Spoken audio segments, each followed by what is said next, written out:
भूतले श्रीमते भक्तिवेदांत स्वामिनिति नामिने।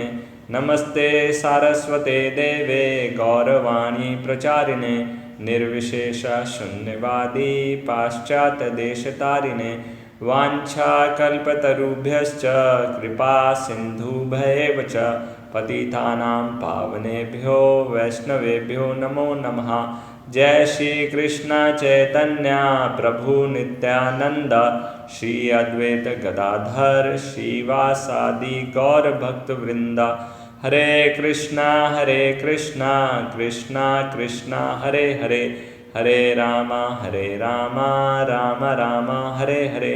रामाय रामभद्राय रामचंद्राय वेदसे रघुनाथाय नाथाय सीताय पतये नमः। कूजन्तं राम रामेति मधुरं मधुराक्षरम् आरुह्य कविता शाखां वन्दे वाल्मीकिकोकिलम्। Hare Krishna. So we would like to welcome all of the devotees. So continuing with the series, हम राम कथा पर चर्चा कर रहे हैं। कल हमने बाल कांड शुरू किया था और कल हमने चर्चा किया किस प्रकार से नारद मुनि और वाल्मीकि जी की मुलाकात होती है। उसके बाद किस प्रकार से वाल्मीकि जी के मुंह से एक श्राप निकलता है और किस प्रकार से वो एक परफेक्ट पोइट्री रूप में होता है, उसका परफेक्ट मीटर या कंपोजिशन होता है। और फिर किस प्रकार से ब्रह्मा जी आकर उनको इस बात के विषय में बताते हैं कि उनको रामायण इसी मीटर में लिखना है, पूरी की पूरी रामायण इसी मीटर में लिखना है। और फिर वाल्मीकि जी इस बात पर विचार करते हैं कि क्या ऐसा कारण है जिसके कारण जिसलिए मुझको चुना गया है, मुझको क्यों चुना गया है या मुझको क्यों चुना गया है, दोनों में बहुत भेद है। तो ही वॉज फीलिंग ब्लेस्ड कि उनको चुना गया है इस महान कार्य के लिए, इनको इंस्ट्रूमेंट बनाया गया जा रहा है इस महान कार्य के लिए। उसका कारण उनको पता लगता है कि हुन सीता माता की कृपा के कारण है और सीता माता की कृपा प्राप्त करके ही भगवान राम की कृपा को प्राप्त किया जा सकता है।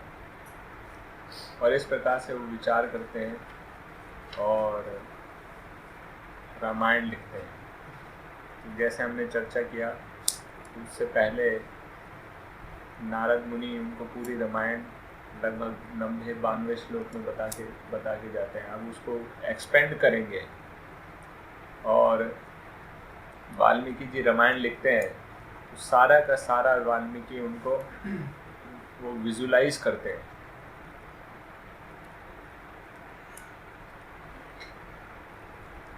और फिर उनका विजुलाइजेशन इतना परफेक्ट है, कह सकते हैं कि he experienced each and every emotion of each and every character in Ramayan.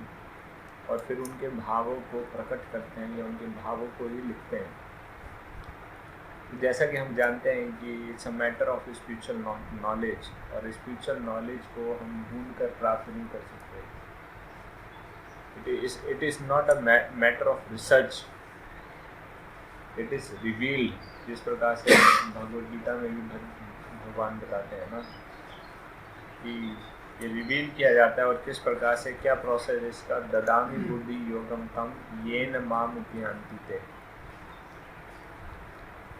कि मैं आपको वो बुद्धि दूंगा जिससे आप मुझको प्राप्त कर सकते हैं, लेकिन उसके लिए क्या प्रोसेस पालन करना पड़ेगा। तेषां सतत युक्तानां भजतां प्रीतिपूर्वकं ददामि बुद्धि योगम तम येन माम उपयान्ति। तेषां सतत युक्तानां, हमेशा भगवान की सेवा में जुड़ना होगा। जैसे हम तेषां सतत युक्तानां भजतां प्रीतिपूर्वकं, और भगवान का भजन, भगवान के नामों का उच्चारण प्रीतिपूर्वक करना होगा। और फिर जब उससे प्रसन्न हो जाएंगे भगवान तो अपनी कृपा कर सकते हैं। हमारा कोई एफर्ट नहीं है, हमारा कोई ग्लोरिफिकेशन नहीं है। भगवान चाहे तो प्रसन्न भी हो सकते हैं और ना चाहे तो प्रसन्न भी ना हो। लेकिन ऐसा नहीं है कि भगवान प्रसन्न क्यों नहीं होंगे, उनका कोई कारण नहीं है कि वो प्रसन्न ना हो। वो तो दुष्टों से भी प्रसन्न हो जाते हैं, थोड़ी सी कोई सेवा करता है उससे प्रसन्न हो जाते हैं। वो तो चाहते ही हैं जीव वो पर अपनी कृपा करना, लेकिन हम ही उनका आश्रय स्वीकार नहीं करते। Anyways, so this is a matter of a revelation and not research। और इसका सबसे बड़ा आधार बनता है व्यक्ति का चरित्र, ना कि उसकी काबिलियत। So character is more important than the competence।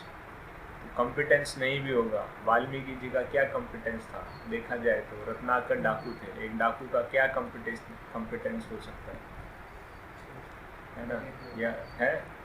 हाँ, एक चोर थे, डकैत थे, लेकिन उन्होंने अपने करेक्टर को सुधारा, भगवान की भक्ति में जुड़े, गुरु के शरणागति को स्वीकार किया और उनके द्वारा बताए गए निर्देशों को अपने जीवन में उतारा और हरि नाम की शरण को ग्रहण किया। तो इससे जो उनका चित्त का शुद्धिकरण हुआ, उनके चरित्र में विकास हुआ, वह कारण बना उनको इस स्तर तक लाने के लिए, है ना। तो ये बहुत आवश्यक है। हम जनरली आजकल विशेष रूप से इसमें बहुत ज़्यादा फंस जाते हैं, एक्सटर्नल कॉम्पिटेंस को बहुत ज़्यादा इम्पोर्टेंस देते हैं और व्यक्ति के इंटरनल चरित्र को हम इतने ज़्यादा वैल्यू नहीं देते। अगर ऐसा ही होता तो गौर किशोर दास बाबा जी और भक्ति सिद्धांत महाराज जी, उनके बीच में रिलेशनशिप कभी स्टैब्लिश नहीं होता।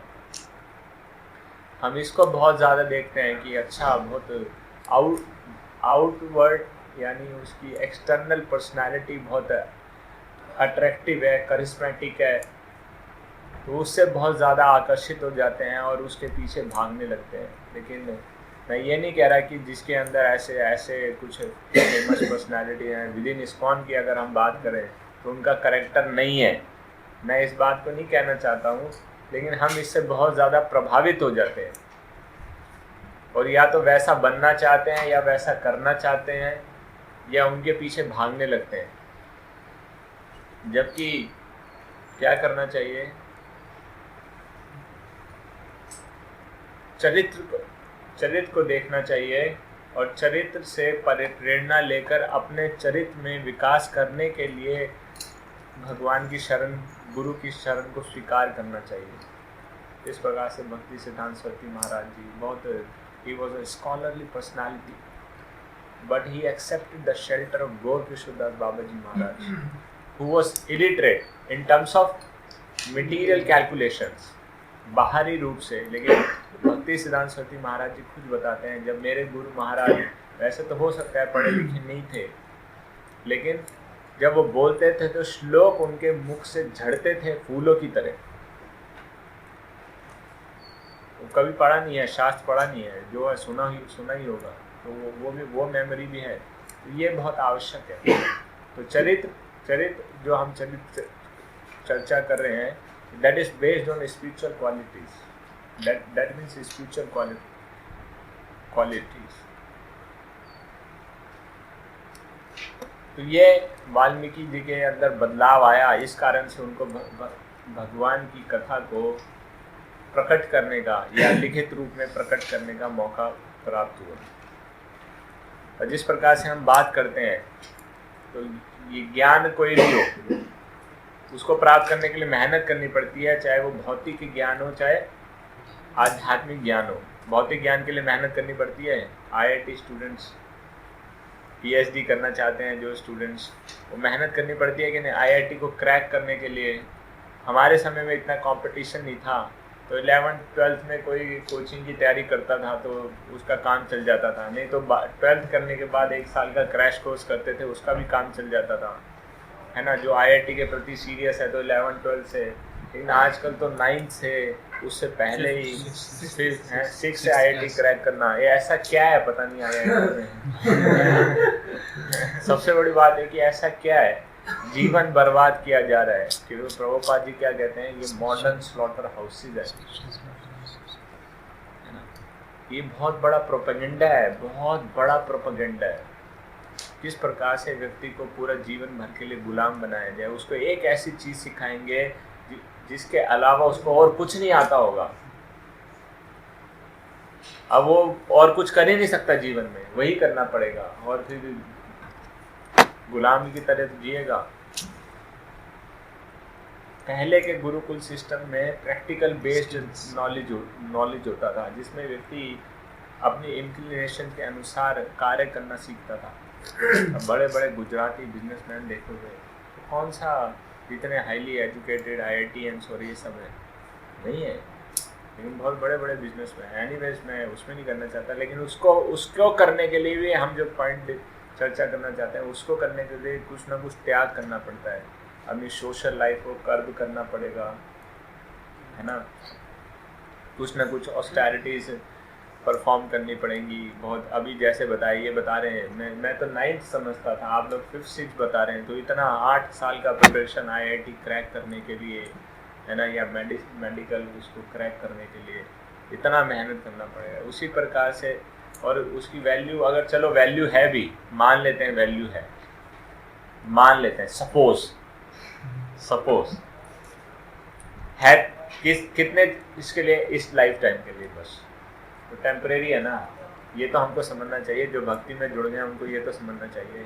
तो जब उसके लिए हम मेहनत करने को तैयार हैं, तो जो आध्यात्मिक जीवन है, आध्यात्मिक ज्ञान है, उसको वो स्वतः ही प्राप्त हो जाएगा, वो गुरु की कृपा से प्राप्त हो जाएगा। क्यों? कॉजलेस मर्सी है। तो ऐसा विचार करना उतना उचित नहीं है, उसके लिए भी प्रयास करना पड़ेगा, उसके लिए भी मेहनत करनी पड़ेगी। वो सोचेंगे वो स्वतः ही प्राप्त हो जाएगा, जो भगवान बुलाएंगे तो हम जाएंगे, भगवान की कृपा होगी तो हम करेंगे, ऐसा जो लोग बोलते हैं, ये कुछ और नहीं, मूर्खता की निशानी है या ज्ञानता के लक्षण है। जिस प्रकार से भौतिक ज्ञान को प्राप्त करने के लिए मेहनत करनी पड़ती है, उसी प्रकार से आध्यात्मिक ज्ञान को प्राप्त करने के लिए या आध्यात्मिकता में प्रगति करने के लिए मेहनत करनी पड़ती है। कुछ ऑस्टेरिटीज हैं हमको करनी पड़ती हैं। सबसे पहले रेगुलेटेड लाइफस्टाइल जीना पड़ता है, शास्त्रों के अनुसार जीवन जीना पड़ता है, थोड़ा जल्दी उठना पड़ता है, कभी कभी ठंडे पानी से स्नान करना पड़ता है, सादा जीवन, उच्च विचार का पालन करना पड़ता है, भगवान के नामों का जप करना पड़ता है। अभी वाल्मीकि जी को देखिए, उन्होंने भगवान के नामों का जप किया और कितना गहन जप किया, कितनी कड़ी तपस्या की कि चींटियों ने अपना घर बना लिया उनके शरीर के ऊपर। हमारे को तो ऐसी कोई असुविधा नहीं है, सिर्फ लॉकडाउन में तो है, मंदिर के अंदर ही तो हैं, घरों के अंदर ही हैं, और भगवान के नामों का उच्चारण करना है, ऐसी कोई बहुत बड़ी दिक्कत नहीं है। और तब भी वो नामों का जप करते रहे, और वो भी उल्टा कर रहे थे। लेकिन इनके दोनों की ऑस्टेरिटीज हैं, लेकिन गोल का बहुत जमीन आसमान का अंतर है। एक सोना है और एक लोहा है। इसको इस प्रकार से देखना चाहिए। भौतिक ज्ञान प्राप्त करके, जो ज्ञान प्राप्त करने के लिए जो ऑस्टेरिटीज की जाती हैं, उससे क्या मिलेगा? कुछ इन्फॉर्मेशन मिलेगी सिर्फ, और ज़्यादा इन्फॉर्मेशन हम जरूर गैदर कर सकते हैं, है ना।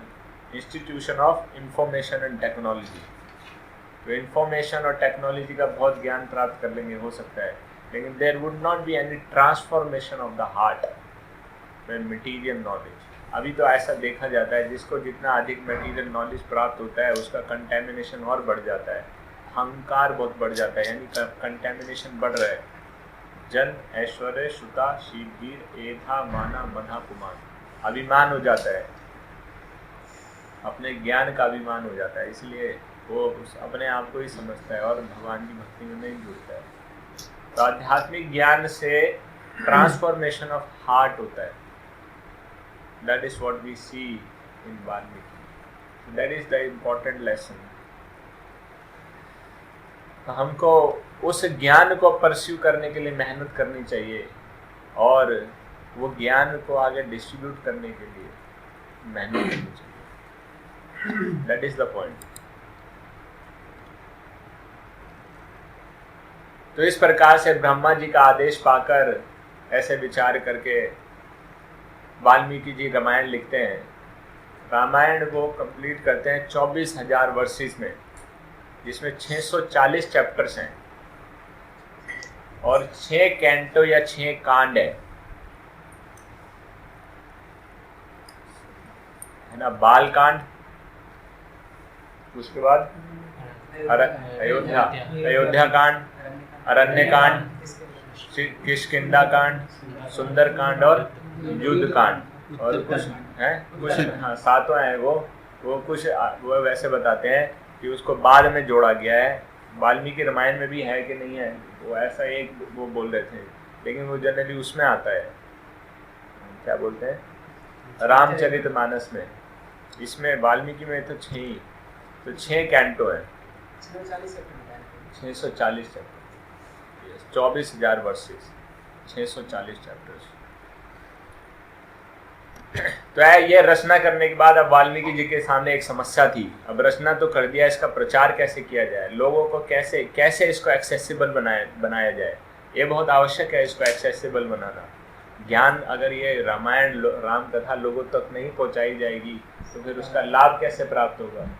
उस समय तो ऐसे कोई वो नहीं था, ऐसा भी मैंने पढ़ नहीं पाया कि उन्होंने किस पे लिखा, उसको ताड़ के पत्तों पे लिखा जाता था, ऐसा उसमें वर्णन तो नहीं था, लेकिन उन्होंने उसको कंपोज कर लिया। उस समय तो श्रुतिधर भी होते थे, क्या पता मेमोरी में कंपोज किया, कैसे लिखा ये तो मैं इंफॉर्मेशन नहीं कर पाया गैदर। लेकिन अब उनका मकसद था इसको लोगों तक पहुंचाना, तभी भगवान राम के चरित्र का गुणगान होगा, या विशेष रूप से माता सीता के चरित्र का गुणगान होगा। तो उनके मन में संशय था कैसे इसका प्रचार किया जाए। तो उन्होंने आश्रम में दो बालकों को देखा, लव और कुश, और उन्होंने माध्यम उनको बनाया लव और कुश को इसका प्रचार करने के लिए। सारी की सारी रामायण, उसका परफेक्ट मीटर, उसकी ट्यून, राइम, रिदम सब उनको सिखाया, उनके साथ अच्छे से प्रैक्टिस भी किया, है ना। और इसका कारण, क्योंकि भगवान राम के पुत्र होने के कारण, माता सीता के पुत्र होने के कारण वो सर्वगुण संपन्न थे, है ना। उनमें दया का भाव था, भगवान के प्रति श्रद्धा या प्रेम था, है ना, इन टर्म्स ऑफ। और उनका चरित्र भी अच्छा था, और उनके अंदर क्या कह सकते हैं, ऐसे कॉम्पिटेंस भी था कि इसका गा कर बहुत सुंदर मधुर रूप से इसको गा सकते थे, और उसको उन्होंने याद भी कर लिया। तो धीरे धीरे उन्होंने प्रचार करना शुरू किया उन्होंने, और धीरे धीरे प्रसिद्ध होते गए। जहाँ पर भी जाते थे वो गा कर रामायण का प्रचार करते थे, और धीरे धीरे वह बहुत फेमस हो गए। और एक संत से या एक साधु ऋषि मुनि से उनको आशीर्वाद भी प्राप्त हुआ। आप जिसका गुणगान कर रहे हो, एक दिन आपको ऐसा मौका प्राप्त होगा कि आप स्वयं उनको यह गाकर सुनाओगे। तो वो तो नहीं जानते थे कि जिसका हम गुणगान कर रहे हैं, या अयोध्या के राजा जो राम है ना, वो हमारे पिता हैं, उनको नहीं पता था। तो उनको ऐसा आशीर्वाद मिला, और वो उनकी भी इच्छा रहती हुई उनको सुनाए, जिनकी ये कथाएं उनको सुनाई जाए। और धीरे धीरे उनकी ख्याति या प्रसिद्धि इतनी फैल गई कि भगवान राम ने उनको बुलाया कि 2 बालक हैं जो राम कथा का गुणगान कर रहे हैं, गाकर बहुत अच्छी राम कथा सुनाते हैं। तो उनको बुलाया गया, भगवान राम ने उनको अयोध्या में बुलाया, पूरी असेंबली अरेंज की गई, और उनको रिक्वेस्ट किया गया कि राम कथा सुनाई जाए। अब उस राम कथा सुनाने से पहले भगवान राम उनकी प्रशंसा करते हैं। तो ये एक तरीके से आवश्यक है कि एक तरीके से जिस व्यक्ति का गुणगान करना है, उसके चरित्र का गुणगान करना, उसके सामने कहना, ये थोड़ा सा डिफिकल्ट टास्क है। वो सारी बातें उसको पता है, वो कहीं पर भी त्रुटि निकाल सकता है, ऐसा नहीं हुआ था, ऐसा हुआ था, नहीं ये तुमने गलत बताया, अच्छा ये क्यों कह दिया, ये मन घड़त लग रहा है, ये बात ऐसे क्यों गई, ऐसा नहीं हुआ था, वैसा हुआ था। तो बहुत ज़्यादा करेज की आवश्यकता है, तो ये एक बहुत मुश्किल टास्क है। तो इसलिए भगवान राम ने उनको कॉन्फिडेंस दिलाने के लिए पहले उनकी प्रशंसा की, और ये आवश्यक है। जो एक मुश्किल कार्य करने लगा है, उसको एक चैलेंजिंग कार्य करने लगा है, उसको थोड़ा सपोर्ट की आवश्यकता पड़ती है, एनकरेजमेंट की आवश्यकता पड़ती है। तो इसीलिए जब हम देखते हैं भक्तों को एनकरेज करना चाहिए, है ना। जो मुश्किल कार्य करते हैं, क्या कार्य करते हैं, भक्ति में आगे बढ़ने का, माया के प्रति ये वार है, युद्ध है, तो उसमें एक दूसरे के एनकरेजमेंट की आवश्यकता है। क्रिकेट वगैरह में भी एनकरेजमेंट किया जाता है। वो चीयर लीडर्स का कॉन्सेप्ट इसीलिए अभी तो एक वो गलत तरीके से उसको प्रस्तुत किया जा रहा है, लेकिन कॉन्सेप्ट यही है, एनकरेज किया जाए, अपने अपने प्लेयर्स को एनकरेज किया जाए। तो प्रेजेंट जैसे भी क्या है, कॉन्सेप्ट की चर्चा हम कर रहे हैं, तो एनकरेजमेंट की बहुत ज़्यादा वैल्यू है। और एक दूसरे को खास कर एनकरेज करना, अभी एक दूसरे को डिस्करेज नहीं करना चाहिए, डीमोटिवेट नहीं करना चाहिए, उनको एनकरेज करना चाहिए, भक्ति में एनकरेज करना चाहिए। कभी भी कोई अपनी समस्या लेके आए तो उसके सामने अपनी वैसी समस्या नहीं कह देनी चाहिए, हाँ यार मेरे को भी ऐसे ही समस्या होती है। या कोई आए, पता है यार ये देखा है, इनको देखा है कैसे कैसे ये कैसे व्यवहार करते हैं, हाँ यार ये है ही ऐसे। तो उनकी समस्या बढ़ेगी या उसकी समस्या बढ़ेगी या कम हो जाएगी? बढ़ जाएगी। उसका जो कंसेप्शन है और गाढ़ा हो जाएगा, उसने जो उस व्यक्ति के प्रति इमेज बनाई है वो और गाढ़ी हो जाएगी। बोले हाँ ठीक है यार, ठीक है, अब क्या करना है, अब या तो इससे बदला लेना है या इससे दूर रहना है। तो उसका फायदा कुछ नहीं होगा। ठीक है, तो पॉजिटिव बातें करनी है, एनकरेज करना है, ये बहुत आवश्यक है। तो भगवान राम ने उनको एनकरेज किया। और फिर असेंबली में बताते हैं कि हम ये रामायण सुनने वाले हैं जो कि महान, जिसमें महान लोगों के चरित्र का वर्णन है। रामायण महान लोगों के चरित्र का वर्णन है। तो ऐसा भी कह सकते थे, है ना, कि जिसमें मेरे बारे में बताया गया है, मेरा गुणगान किया जा रहा है। नहीं, उन्होंने कॉन्शियसली उन्होंने सेल्फ प्रेज को अवॉइड किया। लेकिन रामायण जैसे हम कल चर्चा कर रहे थे, जब उन्होंने रामायण कहा तो रामायण कहने का उनका अर्थ जिसमें सीता माता के चरित्र का वर्णन है, रामायण, रमा यानी सीता माता के चरित्र का वर्णन है।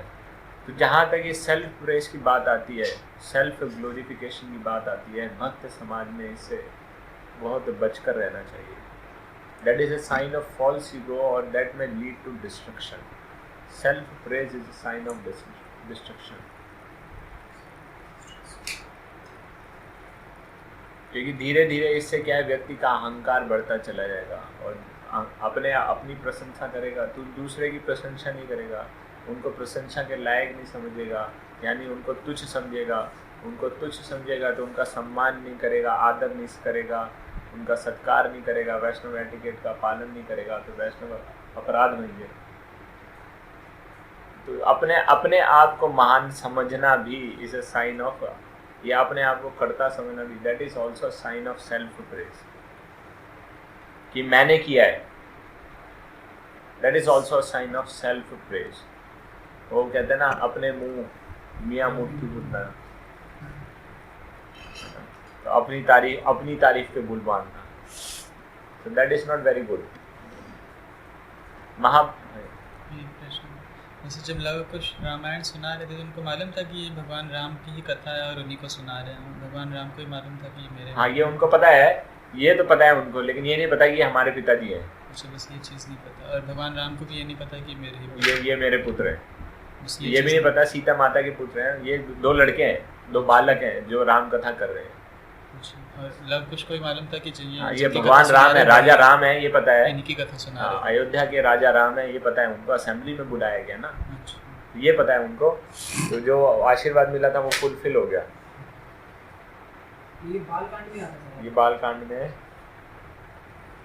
अभी शुरुआत हो रही है। ये ऐसे ही जो अभी फिर ये आगे जाएंगे तो फिर जो वो कथा कर रहे हैं उसका वो आगे वर्णन आएगा।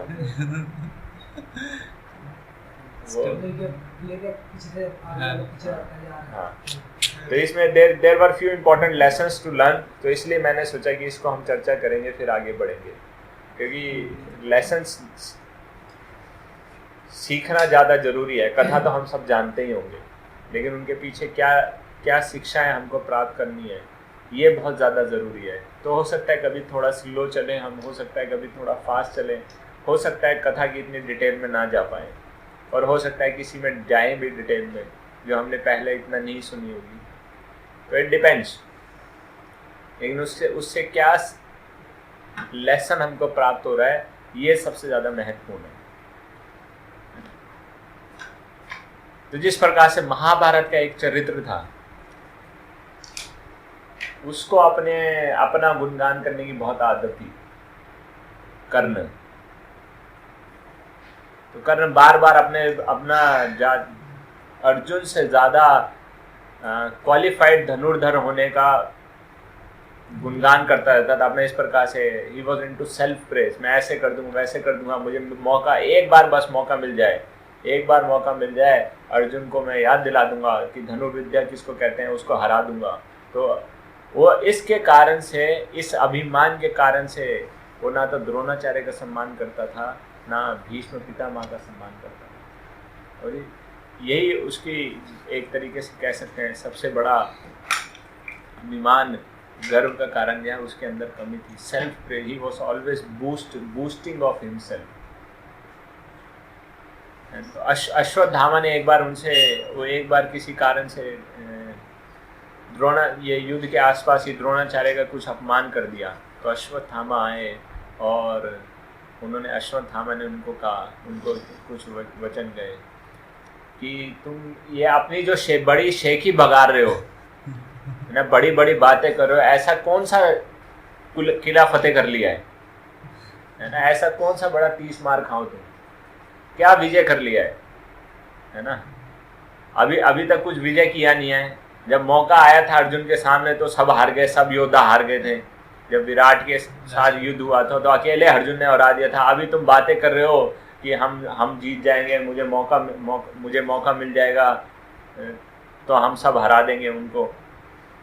तो उनको बताते हैं कि जो सच्चे या महान नायक होते हैं या हीरो होते हैं, है ना, वो हजारों युद्ध जीतने के बाद भी और हजारों राज्य जीतने के बाद भी एक छोटा सा शब्द नहीं कहते अपनी प्रशंसा के लिए। तो जो महान व्यक्ति का यही चरित्र होता है। क्यों? वो जानता है मैंने अपने आप नहीं किया।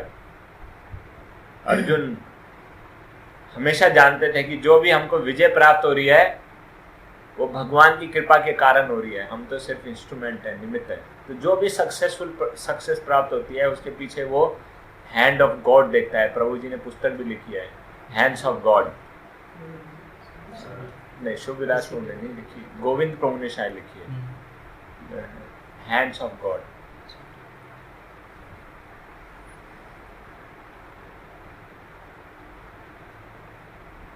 तो वो उनके पीछे भगवान का हाथ देखता है। लेकिन जो इस प्रकार से जो सेल्फ प्रेज जिनको करने की आदत होती है, वो अपनी शक्ति का ढिंडोरा पीटते रहते हैं, क्योंकि उनके पीछे उनका अभिमान होता है। तो वो उनको यहाँ पर यही बता रहे हैं। लेकिन जो महान व्यक्ति होते हैं वो शांत रहना पसंद करते हैं और यही उनका गुण है। और शक्तिशाली के असली गुण क्या है? वो शांत रहते हैं, मतलब कि अपना गुणगान नहीं करते। वास्तविक रूप में वो भगवान का गुणगान करते हैं। ठीक है, तो एग्जाम्पल देते हैं वो, जिस प्रकार से अग्नि में कोई आवाज़ नहीं होती लेकिन वो जला सकती है, तो वो शांति पूर्वक जलाती है। और जिस प्रकार से सूर्य की किरणों में भी आवाज़ नहीं होती लेकिन वो भी अपना कार्य शांति पूर्वक करती है। ठीक है, और फिर पृथ्वी का एग्जाम्पल देते हैं। जिस प्रकार से पृथ्वी माता भी कोई बिना शब्द कहे हुए इतना बोझा सहन करती है, तो ये उनकी महानता है। तो इसलिए जो वास्तविक रूप में गुणवान व्यक्ति है वो अपनी चर्चा या अपना गुणगान नहीं करता, वो कार्य करता है और जानता है कि मेरी सफलता के पीछे भगवान का हाथ है, भगवान की कृपा है, भगवान का आशीर्वाद है। That is the sign of a great personality और अ ग्रेट डिवोटी।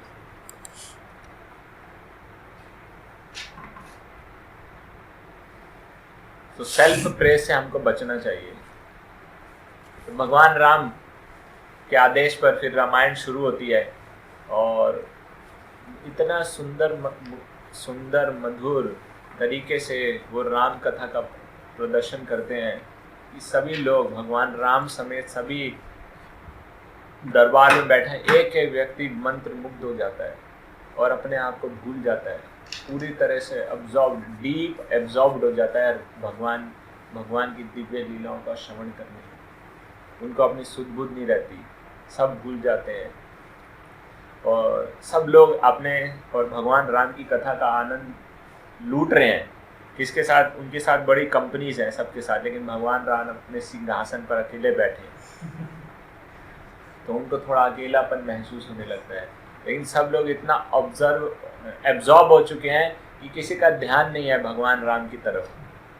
भगवान राम चुपचाप उठते हैं, अपनी ज्वेलरी को थोड़ा सा संभालते हैं, अपने वस्त्रों को पकड़ते हैं और चुपचाप उनके पास आकर बैठ जाते हैं और राम कथा सुनने लगते हैं। तो राम कथा चल रही है, सब अब्जॉर्व हैं, कोई एक दूसरे को वो कहते हैं ना कि थपथपाता है, वाह क्या कथा है, क्या बताया है, इस प्रकार से। तो बीच में ऐसा प्रसंग आता है, भगवान राम को बहुत पसंद आता है, तो वो अपने साथ वाले भी कहते हैं वाह वाह, इस प्रकार से। और उनका साथ वाला भी इतना एब्जॉर्ब हो चुका है, वो भी कहता है वाह, भगवान राम को बहुत थपथपाता है। तो इस प्रकार से पूर्ण रूप से एब्जॉर्ब होके वो कथा सुन रहे हैं और किसी को एक दूसरे की सुध बुध नहीं है। कथा पूर्ण होती है, कथा पूर्ण होने के बाद सब लोग सिंहासन की तरफ देखते हैं, तो भगवान राम वहाँ पर उपस्थित नहीं है। सब लोग देखते हैं भगवान राम कहाँ है ना, तो तब उनको रियलाइज होता है। तो ये इससे एक क्या है कि attraction to Ram Katha is more than attraction to Ram itself, है ना। तो ये श्रवण का है ना, क्योंकि Ram Katha is more attractive than Ram itself. ये एक लेसन वहाँ पर प्रभु जी ने वर्णन किया है।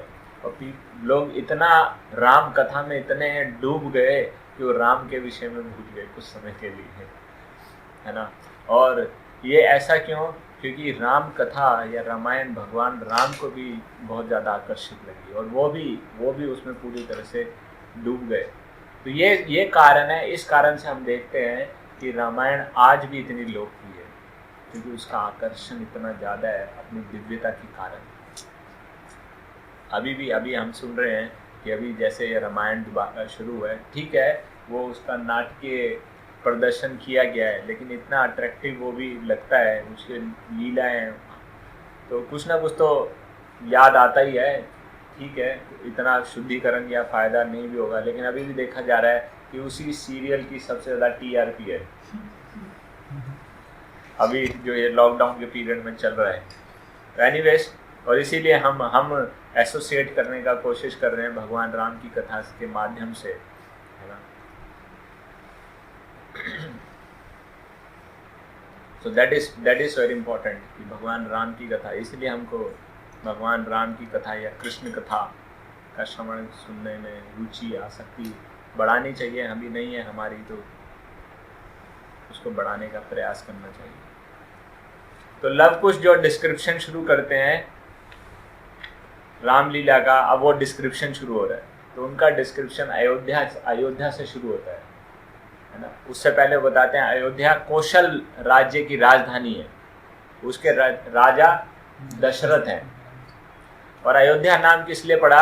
अयोध्या, कि जिसको कोई योद्धा पराजित नहीं कर सकता। अयोध्या अनकंकरेबल है, जीती नहीं जा सकती, क्योंकि बताते हैं कि इतने दैट अयोध्या वॉज इम्पेनिट्रेबल, कोई उसको भेद नहीं सकता था।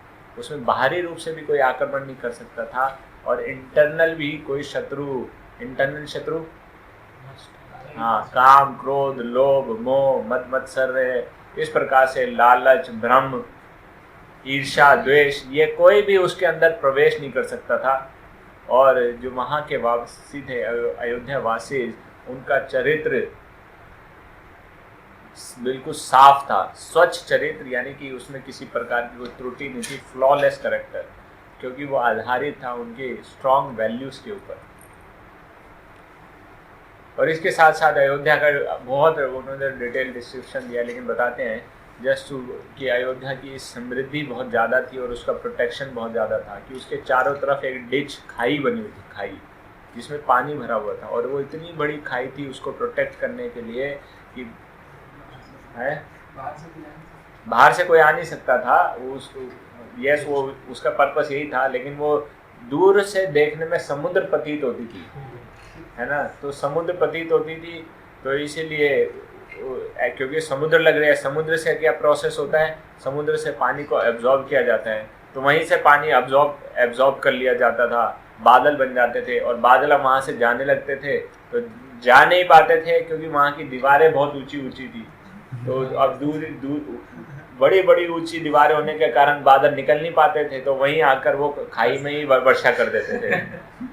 तो इस प्रकार से, और फिर बताते हैं कि उनकी जो दीवारें हैं वहाँ पे मतलब इतने शक्तिशाली अस्त्र शस्त्र लगे हुए थे, जैसे खंजर, तलवारें और अलग अलग, जो छोटे से छोटा एनिमी मच्छर हो उसको मार सकते थे, या बड़े से बड़ा एनिमी हो गरुड़ जैसा विशाल, तो उसको भी वध कर सकते थे। और उसकी सुंदरता के विषय में ऐसा बताया गया है कि अयोध्या इतनी सुंदर थी जैसे इंद्र की अमरावती। हमने तो दोनों ही नहीं देखा खैर लेकिन अमरावती के समान उसको कंपेयर किया गया है। तो क्या अमरावती जाने की इच्छा नहीं रखनी चाहिए? भक्तों को ऐसा करना चाहिए, वहाँ जाने की इच्छा नहीं रखनी चाहिए। ठीक है, जैसा बताया गया उसको स्वीकार कर लेना चाहिए। अगर इच्छा रह जाएगी तो हो सकता है कि हमको वहाँ जाने का मौका प्राप्त हो जाए, और हो सकता है वहीं के हो जाएं। आकर्षण इतना ज़्यादा है वहाँ पर, इतना आकर्षण इतना ज़्यादा होता है। सो देन अयोध्या के विषय में और बताते हैं कि पूरा सिटी का डिस्क्रिप्शन देते हैं, फिर बताते हैं वहाँ का इरिगेशन सिस्टम बहुत इम्पोर्टेंट इसके विषय में, क्योंकि इससे जुड़ी एक कथा है, अदरवाइज हम इसको अवॉइड भी कर सकते थे। लेकिन इरिगेशन सिस्टम बहुत ही मजबूत था, यह बहुत अच्छा था। दो प्रकार के सिस्टम बता रहे हैं, एक जो नदियों, एक जो स्टोरेज वाटर के ऊपर डिपेंड करता है, या एक जो नेचुरल वाटर के ऊपर डिपेंड करता है ना, नदी मात्रक या देव मात्रक। तो स्टोरेज वाटर में मतलब नदी मात्रक, और देव मात्रक नेचुरल रेंज के ऊपर जो डिपेंड करता है। अयोध्या में नदी मात्रक था, स्टोरेज वाटर बहुत अच्छा था, इतना अच्छा वहाँ का इरिगेशन सिस्टम था कि 10-11 सालों तक वर्षा नहीं हुई, तो अयोध्या वासियों को पता ही नहीं चला कि वर्षा ही नहीं हुई है। अकाल पड़ गया, लेकिन उनको मतलब वर्षा नहीं हुई तो लेकिन उनको पता ही नहीं चला, सिंचाई भी हो रही है, सुख समृद्धि सब कुछ है, किसी प्रकार की कोई समस्या नहीं है। वो 11वें साल में उनको पता लगा अच्छा 10 सालों से बारिश नहीं हुई। तो फिर ये खबर राजा दशरथ तक पहुंची, अच्छा 10 सालों तक बारिश नहीं हुई। उन्होंने बोला अब तो इसको ठीक करना पड़ेगा। तुरंत उन्होंने अपना रथ निकाला और शनि पर चढ़ाई कर दी। पता लगा, एस्ट्रोलॉजर ने बताया कि शनि की कुदृष्टि अयोध्या पर पड़ रही है। तो बोले अच्छा शनि की इतनी मचाल, तो अपना रथ लेकर शनि की तरफ चल पड़े, और शनि ने एक अपनी तिरछी नजर डाल दी उनके रथ के ऊपर, और जैसे ही दशरथ महाराज के रथ के ऊपर कुदृष्टि डाली, उनका रथ गिरने लगा, बहुत ऊंचाई से गिर रहा। शनि अपने धाम में वहाँ जा रहे थे तो गिरने लगा, रथ उल्टा होकर गिरने लगा, लेकिन उनको जटायु के द्वारा बचा लिया गया। और जब जटायु के द्वारा उनको बचाया, जटायु से उनकी बात हुई, जटायु ने बोला ठीक है चलते हैं, दोबारा शनिदेव के पास जाते हैं। तो शनिदेव का दोबारा जाते हैं, तो फिर उनको लगता है कि अच्छा ये लोग आए हैं दोबारा से और ये इतने अपना डिटर्मिनेशन दिखा रहे हैं, तो वो अपनी कुदृष्टि अयोध्या से हटा लेते हैं, तो उनका पर्पस सॉल्व होता है। तो जटायु की इस हेल्प से दशरथ महाराज बहुत प्रसन्न होते हैं और उनको कहते हैं मांगो जो वर मांगना है, मैं तुम्हारे इस हेल्प से बहुत प्रसन्न हूँ। लेकिन यहाँ पर एक बहुत बड़ा लेसन हमको सीखने को मिलता है कि व्यक्ति कभी कभी ऐसा कह सकता है, आजकल तो शायद नहीं, लेकिन वहाँ पर जो एक लेसन वहाँ पर बताया गया है कि जो वर मांगना है मांगो, यह इच्छा केवल भगवान पूर्ण कर सकते हैं। दशरथ के साथ अभी भी ऐसा हुआ और बाद में देखेंगे, बाद में भी ऐसा हुआ उनके साथ, तो बहुत बड़ा लेसन है। तो कभी भी किसी को फॉल्स प्रॉमिस नहीं करना चाहिए, कोई ऐसा वादा नहीं करना चाहिए जो हम पूरा नहीं कर सकते। कैकेयी के साथ ऐसा वादा किया उन्होंने जिसके लिए उनको एक तरीके से अपने पुत्र का वियोग सहना पड़ा और अपनी जान से हाथ धोना पड़ा। तो अपने लिमिटेशंस को जानना चाहिए, अपनी कैपेसिटीज़ को जानना चाहिए और तब किसी को प्रॉमिस करना चाहिए। एक छोटा सा प्रिंसिपल भक्त समाज में बहुत ज़्यादा इम्पॉर्टेंट है, बोलते हैं प्रॉमिस लेस और डिलीवर मोर, ये पालन करना चाहिए। प्रॉमिस लेस लेकिन डिलीवर मोर, या फिर एटलीस्ट उतना तो डिलीवर करो जितना बोला गया है। लेकिन प्रॉमिस, अपनी कैपेसिटी को देखो, अपनी अपनी अपनी स्थिति को जानो और फिर प्रॉमिस करो। ये इम्पोर्टेंट लेसन यहाँ पर सीखने को है। दशरथ महाराज ने उनको कह दिया, ये उनके ओवर कॉन्फिडेंस के कारण उन्होंने उनको कह दिया कि ठीक है, जो मांगेंगे मैं पूरा कर दूंगा, है ना। लेकिन बाद में हो सकता है ऐसे प्रॉमिस जब अगर अनफुलफिल नहीं की जाते तो किसी को बहुत दर्द हो, बहुत आघात हो, और या फिर उनको, है ना, कोई लॉस हो बहुत बड़ा। और जटायु जी ने ऐसा वर मांग ही लिया उनसे। जटायु जी ने मांगा, आप अपनी संतान मुझको दे दीजिए, मैं उनका पिता मैं बनना चाहता हूँ। दशरथ महाराज जी ने उस वक्त कह दिया ठीक है, क्योंकि उस वक्त उनकी कोई संतान नहीं थी, तो उन्होंने कह दिया। लेकिन बाद में उनको वही संतान होगी। और कैसे वो जटायु जी की संतान के रूप में बनी। दशरथ महाराज को वो मौका प्राप्त नहीं हुआ जो एक पिता को अंतिम संस्कार का मौका पुत्र के द्वारा प्राप्त होना चाहिए। और भगवान राम ने, एक तरीके से भगवान राम ने उनका प्रॉमिस फुलफिल किया। दशरथ का जो उन्होंने जटायु से किया था उसको फुलफिल किया, और जटायु का अंतिम संस्कार किया, यानी पुत्र का सारा कार्य किया। अल्टीमेटली भगवान लॉर्ड हैज़ टू इंटरवीन और टेक द रिस्पॉन्सिबिलिटी। वो ठीक बात है, भगवान भक्तों की सभी इच्छाओं को पूर्ण करते हैं। लेकिन यहाँ पर जो लेसन हमारे लिए सीखने का है कि वो हमको ये जानना चाहिए कि प्रॉमिस लेस, अपनी लिमिट के अनुसार प्रॉमिस करना चाहिए। कभी कभी ऐसा देखा जाता है कि भक्त को सेवा दी जाती है, हाँ हो जाएगी, कर देंगे। बाद में पता लगता है प्रभु जी ये हो गया था, ऐसी समस्या हो गई थी, वैसे हो गया था, ऐसे हो गया था। तो फिर तो स्थिति सुधरने की बजाय खराब हो जाती है।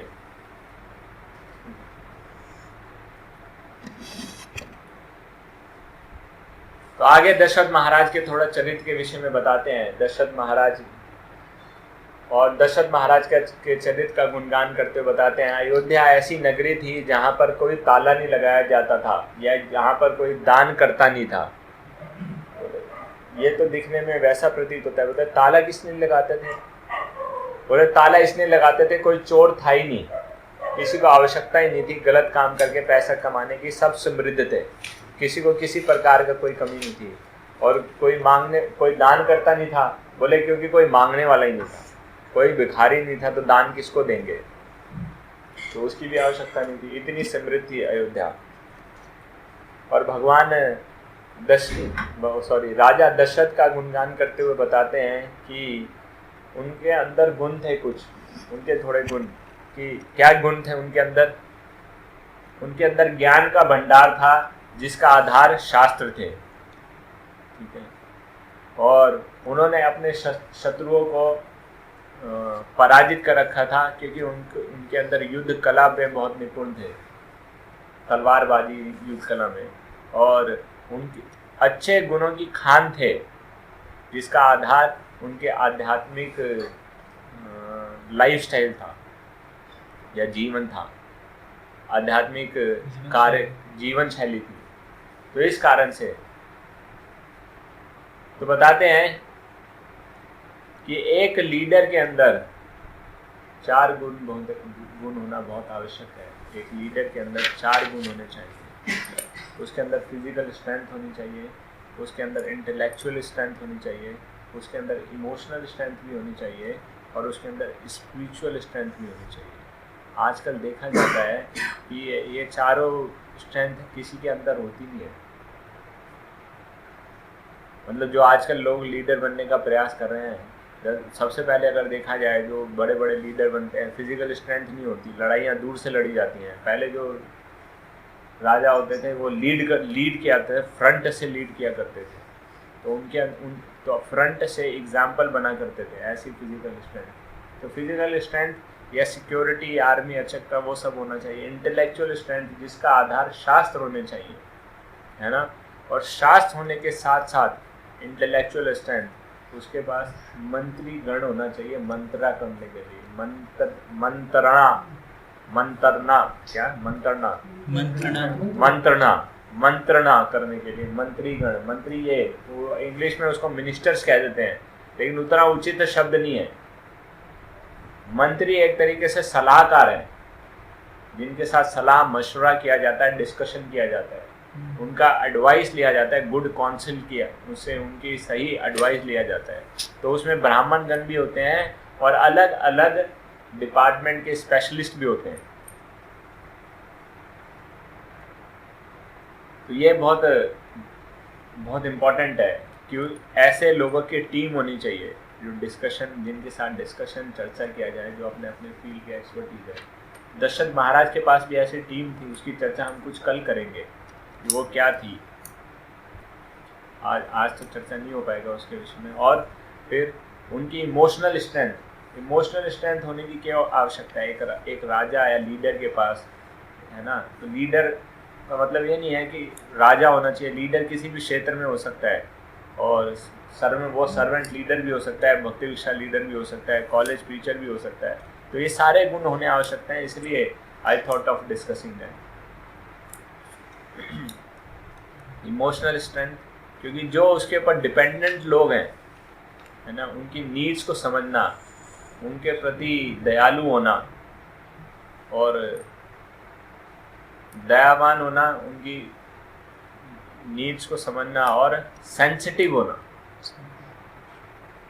That is a part of emotional strength, है ना। कोई आए हमारे पास, कोई प्रीचर है, उसके पास आए, प्रभु जी मेरे एग्ज़ाम है, ये क्या एग्ज़ाम लगा रखा है, अंतिम एग्ज़ाम कैसे पास करोगे, है ना।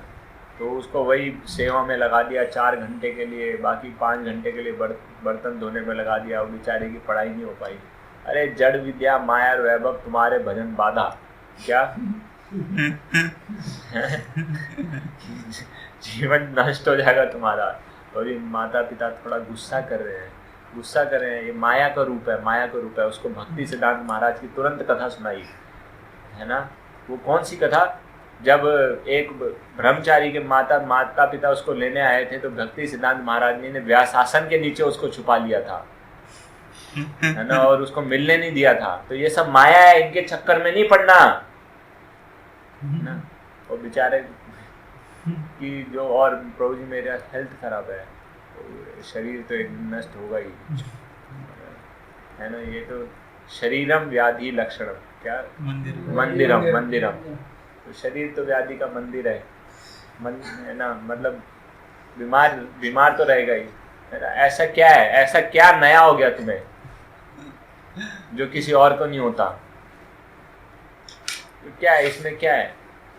तो ये सारे इनसेंसिटिव के लक्षण है। कभी कभी ऐसा देखा जाता है, किया है कभी ऐसा, सुना है ऐसा होते हुए, देखा है ऐसा, देखा है ऐसा देखा जाता है। थोड़ा और प्रचार में आओगे तो देखने को मिलेगा, थोड़ा और प्रचार करोगे तो कर भी लोगे। जब टारगेट पूरा नहीं होगा ना, पूरा हो रहा होगा तो फिर सब हो जाएगा। एनीवेज, और फिर है स्पिरिचुअल स्ट्रेंथ, वो सबसे ज़्यादा इम्पोर्टेंट है, जिसकी आज सबसे ज़्यादा कमी देखी जाती है ना। तो स्पिरिचुअल स्ट्रेंथ के लिए मतलब बहुत प्रैक्टिकल पॉइंट लिखा हुआ था। I like this point very very much. क्या करना चाहिए आध्यात्मिक उन्नति के लिए, और आज की स्थिति में बहुत प्रैक्टिकल है। कुछ थोड़ा समय निकालकर, अपनी भौतिक जिम्मेदारियों से थोड़ा समय निकालकर, थोड़ी छुट्टी लेकर आध्यात्मिक लक्ष्य की तरफ ध्यान देना चाहिए और भगवान की शरण ग्रहण करनी चाहिए, है ना। तो थोड़ा समय, 21 दिन का समय दे दिया है ना, लॉकडाउन का समय मिल गया है, थोड़ा समय निकालकर भौतिक जिम्मेदारियों से ध्यान हटाकर भगवान के ऊपर थोड़ा ध्यान लगाना चाहिए। तो ये शायद इसीलिए दिया गया है। कभी कभी ऐसा होता है कि हमारी भौतिक जिम्मेदारी इतनी ज़्यादा बढ़ जाती हैं कि हम अपने ऊपर काम करना बंद कर देते हैं, यानी अपनी आध्यात्मिक, वो कहते हैं ना, आत्मा की भूख के विषय में कोई चिंता नहीं करते। और ऐसा नहीं है कि ये भक्त लोग जो घर पर रह रहे हैं उन्हीं के साथ होता है, मंदिर में रहने वाले भक्तों के साथ भी ऐसा हो जाता है वो क्या है, सेवा की ज़्यादा चिंता करेंगे, प्रोजेक्ट की ज़्यादा चिंता करेंगे, डेडलाइन की ज़्यादा चिंता करेंगे, टारगेट की ज़्यादा चिंता करेंगे, लेकिन जो इंटरनल कार्य करना है उसके ऊपर भूल जाते हैं। क्या करें प्रभु जी, इतना सेवा है। लेकिन ज़्यादातर देखा जाता है ये पैशन का लक्षण है, उससे बचना चाहिए और अपना समय निकालकर एक बैलेंस बनाते हुए दोनों ही जिम्मेदारी को सही रूप से निभाना चाहिए। ठीक है, तो जब के समय जब, एटलीस्ट वो समय तो ठीक से निकालें, जो भौतिक जो जिम्मेदारी हैं उसको साइड में रख दें, जब के समय जब करें, शास्त्र अध्ययन करते समय शास्त्र अध्ययन करें, कथा श्रवण करते हुए कथा श्रवण करें, और उसके बाद जो अपनी सेवा है उसको अच्छे तरीके से करें, या भौतिक जिम्मेदारी है उसको अच्छे तरीके से करें। लेकिन कम से कम जब करते समय तो जब करें, शास्त्र अध्ययन करते हुए तो शास्त्र अध्ययन करें और कोई कार्य न करें। ये बहुत इम्पोर्टेंट है। तो इतना ब्रेक तो ले लेना चाहिए। ये लॉकडाउन सदियों में एक बार आता है ना, दोबारा कब आएगा? और वो लोग प्रार्थना कर रहे हैं दोबारा ना आए। अगर भगवान उनकी प्रार्थना से प्रसन्न हो गए तो शायद नहीं आएगा, है ना। तो नियमित रूप से थोड़ा अपने दिन में ऐसा समय, ये कहने का मतलब, ब्रेक कहने का क्या मतलब है, स्पेशलाइज्ड समय या डेडिकेटेड समय होना चाहिए आध्यात्मिक कार्य को करने के लिए। उस समय कोई और कार्य ना करें, दिन का वो समय तो निश्चित करें, 2 से 3 घंटा तो एटलीस्ट भगवान की सेवा के लिए डेडिकेट करें, with full concentration, with full attention and with full devotion. Try to do it, so that becomes the source of spiritual strength। जैसे मंदिर में रहने वाले भक्तों के लिए क्या बताया जाता है, strong morning program, that is very important.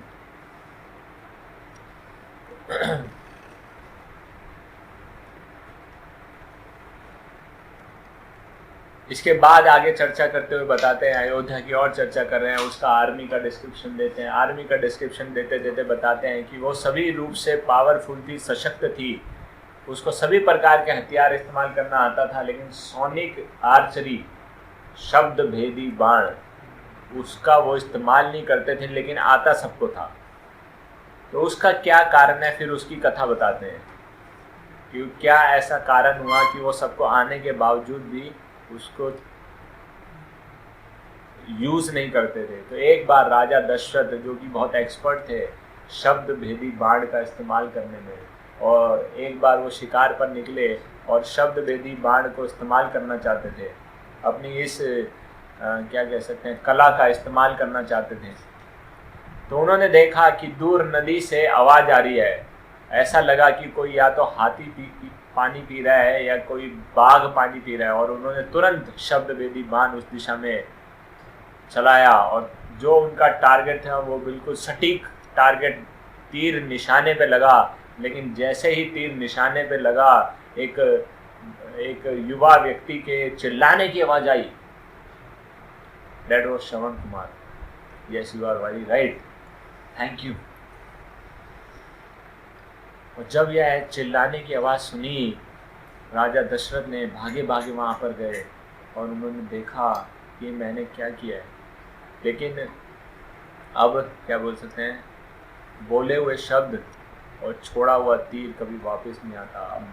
बाण बिल्कुल सही निशाने पे लगा था, क्योंकि राजा दशरथ उसमें बहुत एक्सपर्ट थे, तो उनको बहुत पछतावा होने लगा। लेकिन क्या कहते हैं, अब पछताए होत क्या, जब चिड़िया चुग गई खेत।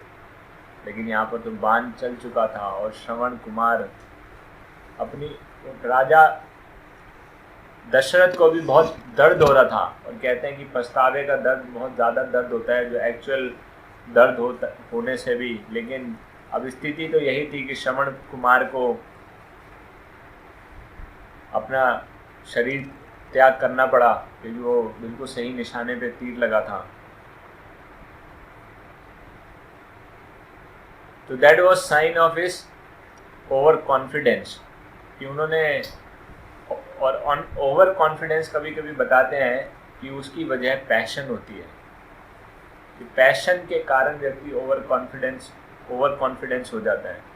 और पैशन के कारण कई बार उसकी अपनी reasoning which is a sign of intelligence, है ना, discrimination which is a sign of intelligence, उसको भी ओवर पावर कर देता है। और यहाँ पर ऐसा ही देखा गया कि उनका पैशन इतना हाई था अपनी उस कौशल को इस्तेमाल करने का, अपनी स्किल को, आर्ट को इस्तेमाल करने का, कि उन्होंने जरा सा भी सोचा नहीं, कोई संशय नहीं किया कि एक कोई और भी हो सकता है, कि यहाँ पर कोई और भी आ सकता है, कोई इंसान भी हो सकता है, कोई मानव भी हो सकता है। और उन्होंने तुरंत बाण चला दिया।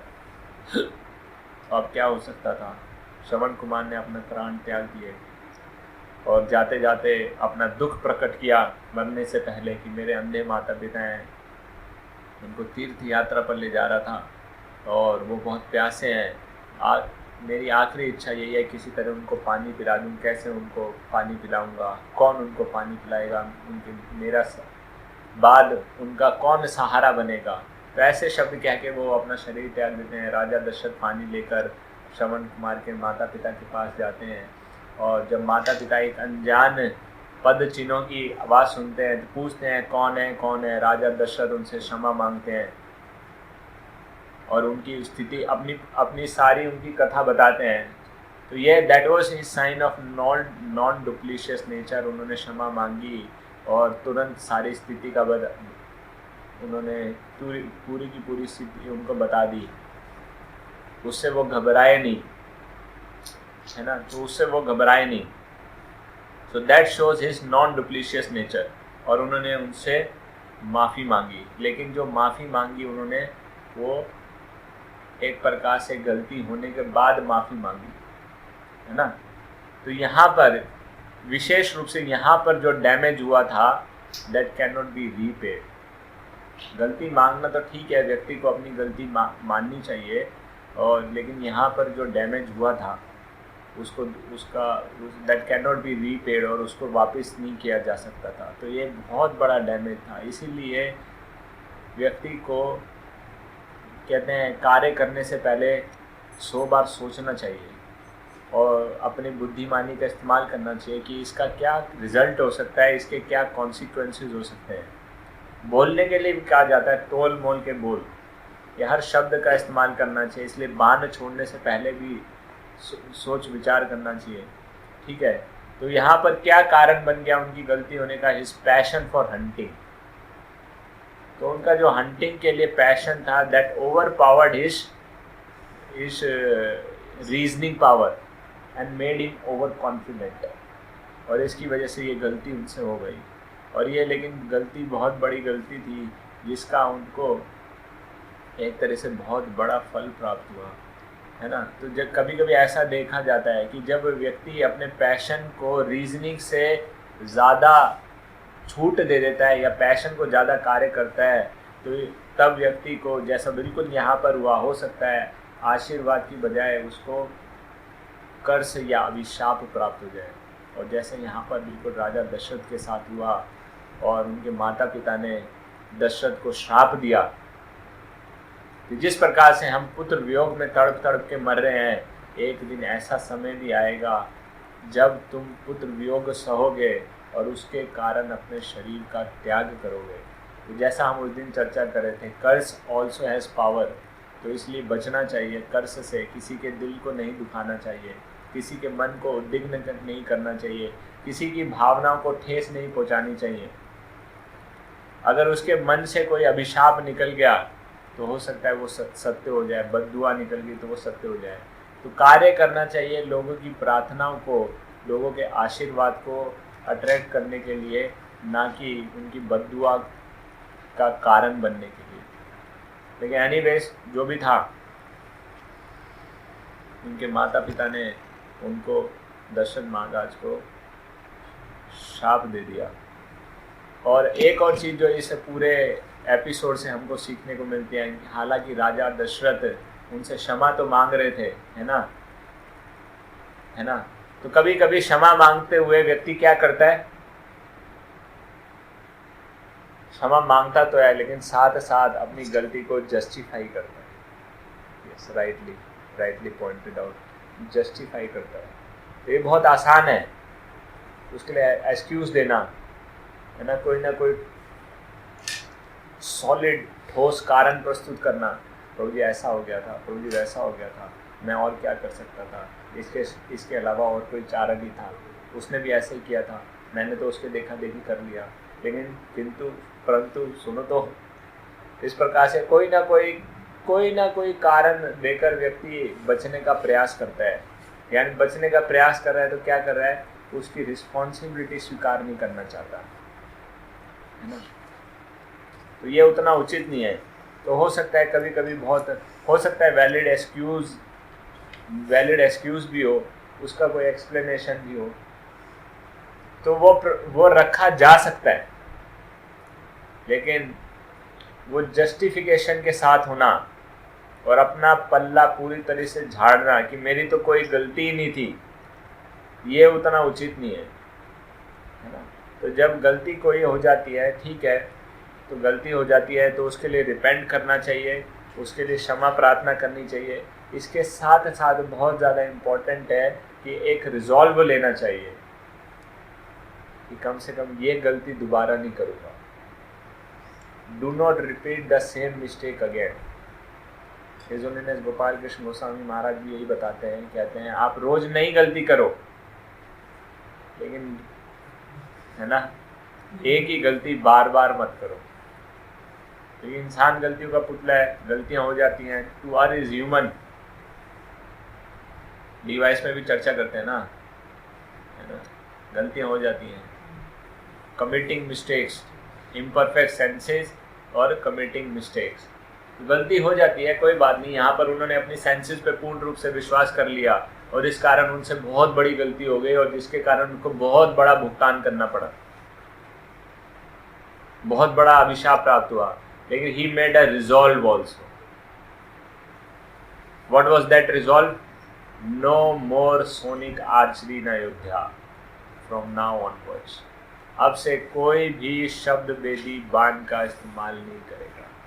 तो दैट वाज हिज रिजॉल्व। ठीक है, तो हमको भी गलतियों से यह सीख लेनी है, रिपेंट करना है, क्षमा मांगनी है। तो क्षमा मांगते हुए राजा दशरथ ने कोई डुप्लीशियस बिहेवियर का प्रदर्शन नहीं किया। जैसे पूरी स्थिति थी, बताया है मैं राजा दशरथ हूँ, शब्द वेदी बाण का इस्तेमाल करके श्रवण कुमार का वध कर दिया है ना, उसके लिए आप मुझे क्षमा कीजिए। लेकिन उनके माता पिता जो भी था, क्षमा नहीं किया उन्होंने, जो भी कारण था। तो ये एपिसोड से ये नहीं लेना चाहिए कि हम भी क्षमा नहीं करेंगे और शाप देते रहेंगे। तो भक्तों का दिल बहुत बड़ा होता है। क्षमा बड़न को शोभा दे और बच्चन को उत्पाद। तो पर्सनल इनकन्वीनियंस को सह सकते हैं, उसके लिए शाप देने की आवश्यकता नहीं है। लेकिन गुरु और मिशन या भगवान के प्रति कोई आघात करने का प्रयास करता है तो उसका रिटेलिएशन भी किया जा सकता है। ठीक है, या भक्तों के लिए रिटेलिएशन किया जा सकता है, लेकिन अपने लिए नहीं। पर्सनल इनकन्वीनियंस, डिस्कम्फर्ट या उसके लिए नहीं। ठीक है, तो सबसे इम्पोर्टेंट लेसन क्या है? रिपेंट करना, begging for forgiveness, and then resolving for not committing same mistake again in the future. So that was the resolve. यही रिजॉल्व कारण बना। राजा दशरथ ने ये रिजॉल्व लिया कि अब से अयोध्या में शब्द वेदी बाण का इस्तेमाल नहीं किया जाएगा। तो ये टेक्निक उस समय से आज भी सोनिक उसका वो इस्तेमाल किया जाता है। बड़े बड़े उसमें आर्मी में ही सोनिक टेक्नोलॉजी का इस्तेमाल किया जाता है, ऐसा मैंने सुना था। मैं आई एम नॉट श्योर कि अभिनंदन ने सोनिक टेक्नोलॉजी का इस्तेमाल करके ये पाकिस्तान के F-16 प्लेन को मार गिराया था, अगर आप लोगों को पता हो तो। कि उसमें that was he used this technology. तो वो अल्ट्रासाउंड उसके ऊपर वो करता है, एक बार उसको फीड कर देते हैं तो फिर जहाँ पे भी जहाज जाएगा उसको वो हिट करेगा ही करेगा, क्योंकि साउंड के ऊपर बेस्ड है।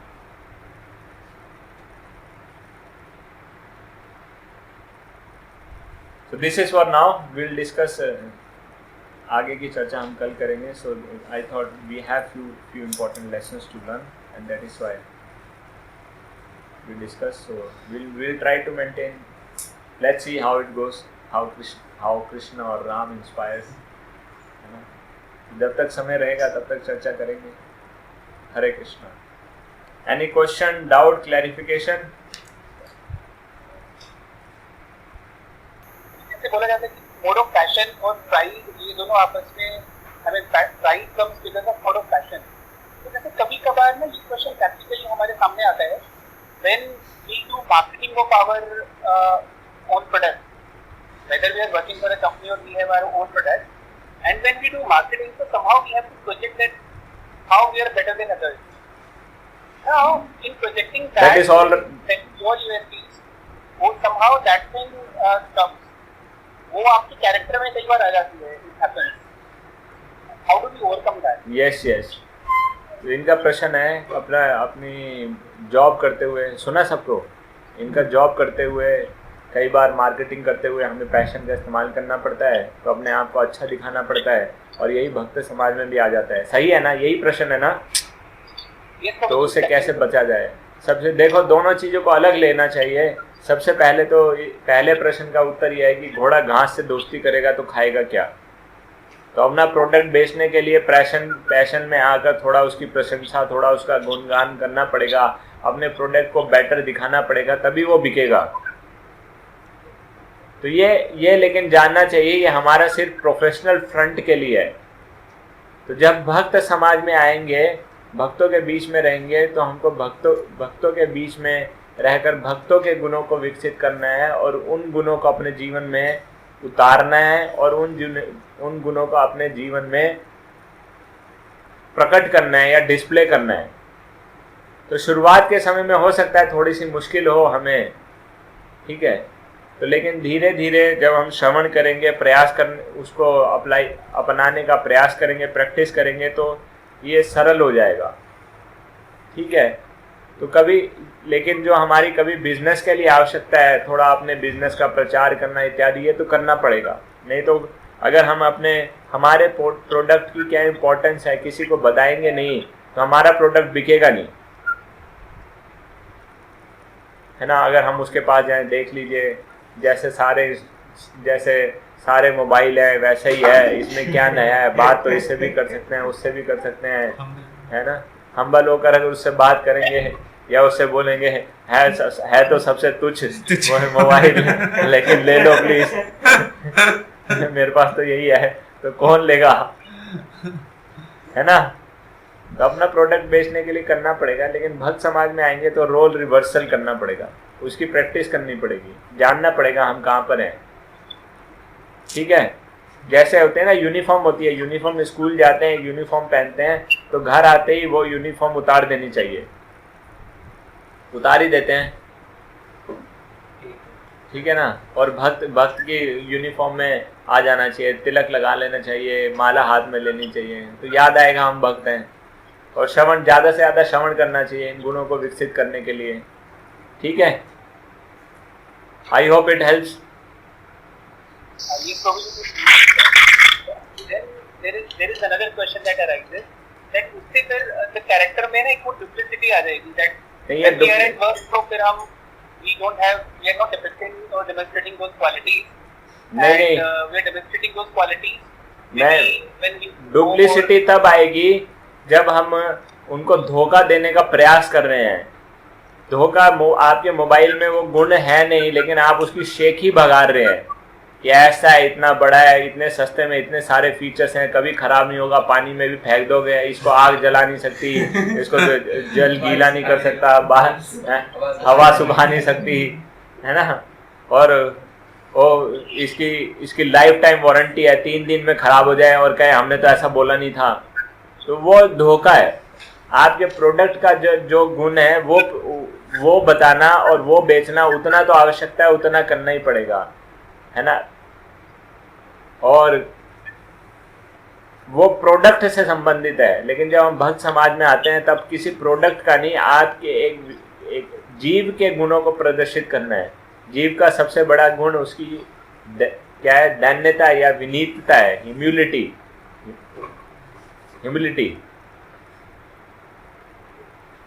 ठीक है। सीताराम लक्ष्मण हनुमान की जगत गुरु शील प्रभुपाद की निताई गौर प्रेमानंदे। हरि हरि बोल।